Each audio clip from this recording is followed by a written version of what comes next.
नमस्कार मंडळी, अंकोल्यापासून आपला प्रवास पुढे चालूच आहे. रत्नागिरीपासून इथपर्यंत तरी आकाशनेच गाडी आणली. आता आमची ड्युटी चेंज झाली आहे, तर आकाश आता थोडा आराम करेल.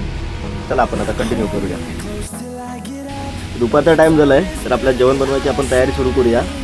मित्रांनो, तुम्हाला एक खास गोष्ट दाखवण्यासाठी आम्ही दुपारीच ह्या जागी येऊन थांबलो आहे. तर तुम्हाला संध्याकाळी हा सीन बघायला मिळेलच, तोपर्यंत जरा वेट करा. चला आता जेवणाकडे बोलूया आपण.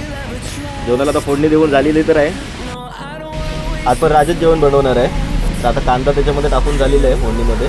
तर आता त्याला मस्तपैकी परतून घेऊया लाल होईपर्यंत. आज काय आपण किचकट असं जेवण असं काही बनवत नाही आहे. रातच्या पद्धतीनेच आपण आज डाळ भात बनवूया. त्याच्या पद्धतीनुसार त्यानं आता मीठ तरी टाकायला सुरुवात केली त्याच्यामध्ये. रातचं पण म्हणणं तरी असं आहे की कांद्यानंतर मीठ टाकल्यानंतरला फोडणी लवकर शिजते. कांदा तर लाल झाला आहे. आता मिरची टमॅटो टाकून मस्तपैकी परतून घेऊया. तर सगळे मसाले तर टाकून झालेले आहेत. आता वांग आणि बटाटा टाकून मस्तपैकी त्याला परतून घेऊया. वांग बटाटा तर 50% शिजून झाला आहे. आता त्याच्यामध्ये आपण डाळ टाकूया. डाळ शिजताना वास तरी मस्त येतं. त्या वासाने भूक तर कंट्रोलच्या बाहेर चालले. आता लवकरच आपण जेवण घेऊया. तर बघूया आपण टेस्ट करून कसा आहे तुम्हाला नक्की सांगतो.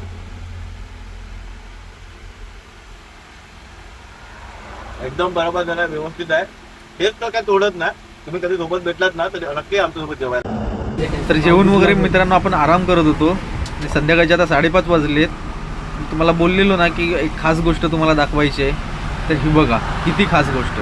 तर मित्रांनो, ड्रायव्हरच असा एक व्यक्ती आहे जो दुनिया फिरून पैसे कमवतो. तर चला तुम्ही या प्रवासाचा व्हर्च्युअली आनंद घेत राहा.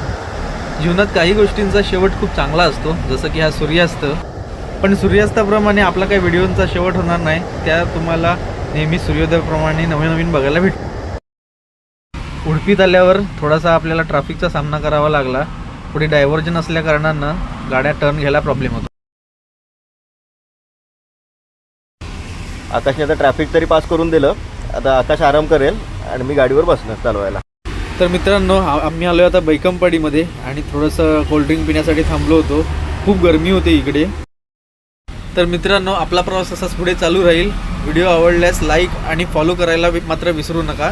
तर चला भेटू पुढच्या व्लॉगमध्ये.